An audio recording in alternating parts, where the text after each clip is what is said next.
محترم سامعین، ہمارا اور آپ کا جمع ہونا غرض و غایت صرف ایک ہی ہے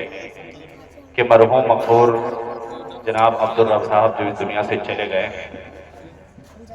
جتنی دیر بھی ہم یہاں بیٹھے ہیں اتنی دیر ہم اپنی زبان کا ورد ہو یا درود شریف کا ورد ہو، یہ سارا اپنے من میں پڑھتے رہیے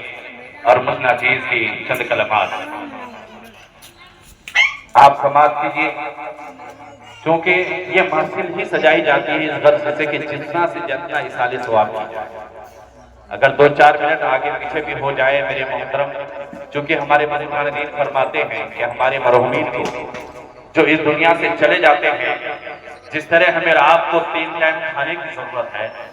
10 منٹ آگے پیچھے ہو جائے تو ہمارا مزاج گرم ہو جاتا ہے، اس سے کہیں زیادہ ہمارے مرحومین کو نیکی کی ضرورت ہے۔ اس لیے ہم اور آپ کوشش کریں ہمارے خاندان، آپ کے خاندان، ہمارے گاؤں محلہ سماج سے جو بھی گزر جائیں اور ان کے نام جو محفل پاک سجے، ہماری کوشش یہ رہے کہ ہم جتنی دیر بیٹھیں گے اگر 10 بار بھی آپ نے دل سے سبحان اللہ بول دیا اور دل ہمیں کچھ نہیں آتا ہے، ہم کچھ نہیں جانتے ہیں، تیری ذات سبحان ہے، تو پاک ہے، تجھے سبحان اللہ بولا تھا، تجھے الحمدللہ بولا تھا، تیرے نبی پر درود پڑھا تھا، مانا کہ میں گناہگار ہوں لیکن تیرا کلام تو پاک ہے، تیرے رسول کی ذات اعلیٰ ہے، میرے زبان کو نہ دیکھ تو اپنی کلام کو دیکھ، اس کلام کی برکت سے تو میرے مرحومین کو بخش دے۔ قسم خدا کی میرے محترم، دل سے نکلی ہوئی آج اثر رکھتی ہے، اثر نہیں ملکوں سے بات رکھتی ہے۔ اس لیے میرے محترم جب بھی ہم اور آپ ایسے محفل پاک میں آئیں کچھ نہ کچھ پڑھتے رہیں، کچھ نہ کچھ بولتے رہیں، اور جب بولتے رہیں گے آپ کا ٹائم کا بھی احساس نہیں ہوگا، اور جن کے نام آپ نے محفل پاک سجایا ہے انشاءاللہ کما حقہ ان کو یہ ثواب پہنچے گا۔ چونکہ میں نہیں کہتا ہوں، آئیے میں نے جس آیت کریمہ کو مسلسل بنایا ہے اس پر روشنی ڈالنے سے پہلے رسول کائنات صلی اللہ علیہ وسلم کی ایک پیاری حدیث کو آپ کے سامنے رکھتا ہوں۔ میرے محترم بزرگ دوستو، آج ہمارے خاندان میں، آپ کے خاندان میں، کسی کے بھی خاندان سے لوگ چلے جاتے ہیں، ظاہر سی بات ہے ہم اور آپ گناہگار ہیں، ہم سیاہکار ہیں، ہم سے گناہ زیادہ ہوتے ہیں، نیکیاں کم ہوا کرتی ہے، اور یہ طے ہے جب گناہ ہم سے ہو جایا کرے میرے محترم اللہ اپنے فضل سے معاف کر دے تو یہ ان کا کرم ہے، اور اگر معاف نہ کرتے پھر عذاب پر حق ہے، عذاب ملنی ہے۔ لیکن اے میرے محترم یہ بھی یاد رکھیے جب ہمارے کسی مرحومین پر اللہ نہ کرے اللہ کی عذاب نازل ہو رہی ہو، اللہ کا قہر نازل ہوتا ہو، ایسے وقت میں جب ان کے وارثین، ان کے مہمانان، ان کے رشتہ دار، ان کے جان پہچان، ان کے دوست احباب، ان کے چاہنے والے جب نبی کا نام لیتے ہیں، نبی پر درود و سلام پڑھتے ہیں، نبی کی محفل سجاتے ہیں، پھر ذکر و اذکار کرتے ہیں، تسبیح و تحلیل پڑھتے ہیں، اسی اسنا میں آپ کی زبان سے نکلی ہوئی یہ کلمات فضا میں آواز کرتی ہے۔ پرواز کرنے کے بعد جب فرشتے یہ سارے چیز کو لے کر کے وہاں پہنچتے ہیں، اللہ کی رحمت جوش میں آتی ہے، فوراً رب حکم دیتا ہے جن بندہ کے نام آج یہ محفل سجائی گئی ہے، جس بندے کے نام پہ آج میرے بندے سبحان اللہ ہمیں بول رہے ہیں، الحمدللہ ہمیں بول رہے ہیں، قرآن خوانی کر رہے ہیں، میلاد خوانی کر رہے ہیں، اللہ تبارک و تعالی خود ارشاد فرماتا ہے زمین پر بیٹھ کر ان کا چاہنے والا ان کے نام پہ محفل سجایا ہے، میں ان کا رب ہوں کہ یہ مجھے کیسے گوارا ہو کہ اس کے خاندان والوں کو میں قبر میں عذاب کروں، اس لیے یہ محفلیں سجائی جاتی ہیں۔ مصطفیٰ فرماتے ہیں کہ یاد رکھنا تم زمین کے اوپر اللہ کا ذکر کرتے ہو، اللہ کے رسول کا ذکر کرتے ہو، اور زمین کے نیچے اللہ اپنی رحمتوں کا نزول فرماتا ہے، اور جو بھی رحمتوں کا نزول فرماتا ہے وہ جو عذاب میں مبتلا ہوتے ہیں، وہ جو عذاب میں گرفتار ہوتے ہیں وہ کہنے لگتے ہیں اے اللہ کے مقدس فرشتے کیا وجہ ہے ابھی مجھ پر عذاب نازل ہو رہا تھا، ابھی میں عذاب میں مبتلا تھا، ذرا بتاؤ تو سے اچانک میرے قبر میں یہ راحت کیسے، یہ سکون و اطمینان کا ماحول کیسے بن گیا۔ وہ مردے سے، وہ مرحومین سے فرشتے کہنے لگے سنو سنو، تیرے وارثین ہیں، تیرے مہمانان ہیں، تیرے رشتہ دار ہیں، تیری اولادوں نے زمین کے اوپر نبی کی محفل سجایا ہے، اور وہ تیرے رب کا نام لے رہا ہے، رب کے رسول کا نام لے رہا ہے، اسے سبحان اللہ الحمدللہ کا ورد کر رہا ہے۔ رب کی رحمت کو گوارا نہ ہوا کہ جن کے اہل خاندان ان کے نام پہ ذات ثواب کرے ان کے باپ کو قبر میں عذاب نازل ہو۔ یہی وجہ ہے کہ آج ہم محفل پاک سے جاتے ہیں، ضرورت ہے یہ صرف اپنے والدین کے ساتھ وفاداری کا، صرف یہ 9واں 20واں 40واں تک محدود نہیں. اے میرے محترم، ہمیں اور آپ کو اپنے والدین کا حق ادا کرنا ہو، اول طریقہ یہ ہے کہ 5 وقت نمازی بن جاؤ. پھر 5 وقت نماز پڑھنے کے بعد آپ کو جو آتا ہو، قرآن پڑھنا نہیں آتا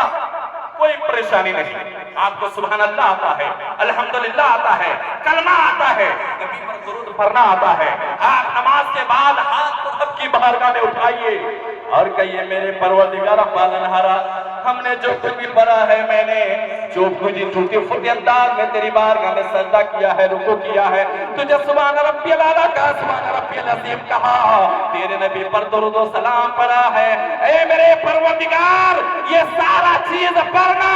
میرا کام تھا اور اس کو قبول کرنا یہ تیرا کام ہے. اور رب کی بارگاہ میں فریاد کیجئے، یا اللہ اگر کوئی ادا میری قبول ہے، کوئی تذکرہ میرا قبول ہے، کوئی بھی ذکر میرا قبول ہے، تو اس ذکر کے صدقے میرے ماں باپ کو جنت نصیب فرما. ایک فجر میں، ظہر میں، عصر میں، مغرب میں، عشاء میں 5 مرتبہ جب اپنے ماں باپ کے نام، اپنے خاندان کے نام رب سے فریاد کریں گے، رب سے بڑا رحیم کوئی نہیں، رب سے بڑا کریم کوئی نہیں، رب سے بڑا سخی کوئی نہیں ہے. انشاءاللہ ایک بار میرا رب سن لے گا، اور جب رب سن لے گا، قسم خدا کی، عذاب بعد میں نازل ہوں گے، رحمت کے فرشتے پہلے حاضر ہو جائیں گے اور ہمارے ماں باپ کی مغفرت نظر آئے گی. اس لیے قرآن نے فرمایا خلق الموت والحیات ليبلوکم ایکم احسن عملا. ہم نے موت اور زندگی اس لیے دیا تاکہ تم پرکھے جاؤ، آزمائے جاؤ کہ اعمال میں کتنے اچھے ہیں. قرآن کا مقصد کیا ہے ہمارے آپ کی زندگی میں آنے کا؟ بس مقصد کو آپ بات کیجئے، انشاءاللہ محفل پاک ختم. حضرات، قرآن نے فرمایا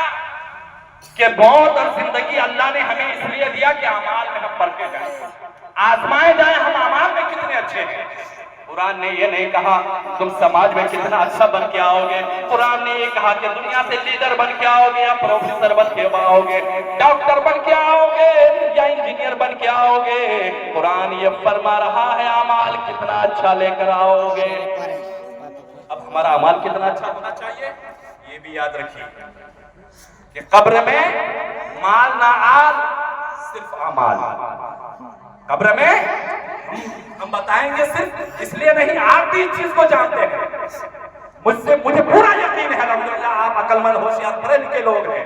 آپ کو اچھی طرح سے معلوم ہے قبر نہ مال ہمیں بچائی ہے، قبر میں نہ ہمیں میری اولاد بچانے گئی ہے، نہ جائیداد و مکان و کھیت و کھلیان کام آنے والی ہے. میرے محترم اگر کام آنے والی ذات ہے تو یقین وہ ہمارے اعمال ہے. 10 منٹ کا شو جو کام آئے اسی سے آگے پیچھے، برا نہ لگے میرے دوست، آج جو کام آئے اسی سے ہمارا پیچھے ہے. کام آنے والی چیز وہ ہمارے اعمال ہے، 5 وقت نماز ہے، تلاوت قرآن ہے، ماں باپ کی خدمت ہے. یقیناً بھائی برادر سماج میں قوت اور انسانیت کا پیغام یہی ہمیں کام آنے والی ہے. میرے محترم اس محفل پاک میں اب زیادہ بولنے کی ضرورت نہیں ہے، صرف اتنا کہہ کے میں گزر جاؤں کہ قبر میں مال نہ آل صرف اعمال. تو کس کے لیے ہم جی رہے ہیں؟ آج جینا ہمارا مال کے لیے، آج ہمارا اولاد کے لیے. اچھی بات ہے، اللہ آپ کو بے شمار دولتیں دے، اللہ آپ کو اچھی سے اچھی اولادیں دے، لیکن میرے محترم بزرگوں دوستو، مال اور اعمال اگر اللہ دے تو مال بھی استعمال ہو تو راہ خدا میں، اور اولاد کی بھی تربیت ہو تو دین کے راستہ میں، تب جا کے ہم کامیاب ہیں. یہی مال بھی ہمارے لیے ذریعہ نجات بن جائیں گے اور یہی اعمال بھی ہمارے لیے ذریعہ نجات بنتا ہوا نظر آئے گا. بس باتیں ختم کرتے ہوئے اتنا بتاتا چلوں، اللہ کے پیارے رسول صلی اللہ تعالیٰ علیہ وسلم خود ارشاد فرماتے ہیں کہ قبر کی منزل کتنی بڑی سختی ہے، قبر اور انسان کی موت کتنی بڑی کٹھنائی والی بات ہے. اللہ کے نامدار صلی اللہ تعالیٰ علیہ وسلم کی بارگاہ میں جب ملک الموت تشریف لاتے ہیں، جو اجازت طلب کرتے ہیں، میرے مصطفیٰ اجازت دیتے ہیں. میرے نبی نے فرمایا کیا ارادہ ہے؟ کہا کہ یا رسول اللہ، یا حبیب اللہ، اجازت ہو تو آپ کی روح مقدس کو نکال لیا جائے. کہا کہ سنو، اجازت کی کیا بات ہے؟ اگر میرا رب راضی تو کہہ دو اس کا مصطفیٰ بھی راضی ہے. جس کام کے لیے تو آیا ہے وہ کر لے. واقعہ بہت طویل ہے، میں آخری پوائنٹ کے باتوں کو ختم کر رہا ہوں. مصطفیٰ جان رحمت صلی اللہ علیہ وسلم نے فرمایا اپنا کام شروع کر. اے میرے محترم، نبی سے ابراہیم کے دانا کے برابر بھی